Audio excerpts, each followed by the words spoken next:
Jeigu kitas žmogus netenka savęs ir paprastai, vat tai moteris dažnai klausia, paprastai moteris pradeda nebenorėt vyro.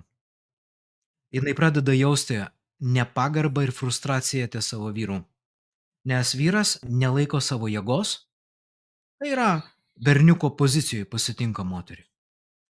Tai turi būti pakelta labai mylinčiai ir kviečiama bendradarbiavimui ir sakoma: "Mane tai frustruoja, aš nuo patelės savo jausmų nepabėgsiu, prašau tvarkykis, bendradarbiaujam, aš padarysiu, ką galiu iš savo pusės, bet, frustracija su laiku nužudo meilę."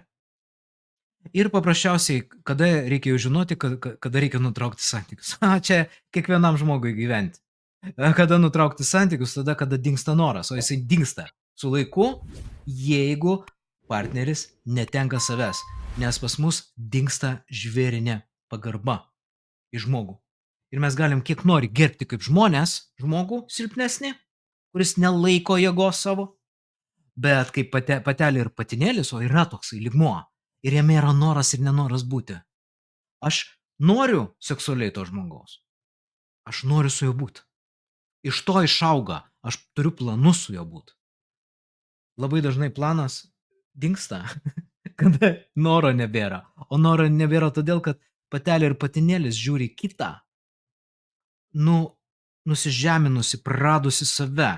Nes nusižemęs, nes ir praradęs save žmogus, jis tampa nebeįdomiu. Todėl kada reikia žinoti, kai reikia nutraukti santykius, aha, čia kiekvienam žmogui spręsti, kiek jisai nori žaisti, eiti per šitą patirtį atradimų. Nes gali neįvykti jokių pasikeitimų. Pas vyrą, pavyzdžiui, partneris vyras prarado save, kiek nori galima stengtis komunikuoti ir sakyti, jeigu jam bus neskirta, jisai nieko nepadarys, tik tai laiko klausimas. Bet būna ir stebuklų, ateina pas mane poros ir daliai vyrų dašunta ir moterų, daliai vyrų nedašunta. Ir tai yra dėja priklauso nuo kiekvieno žmogaus labai individualiai.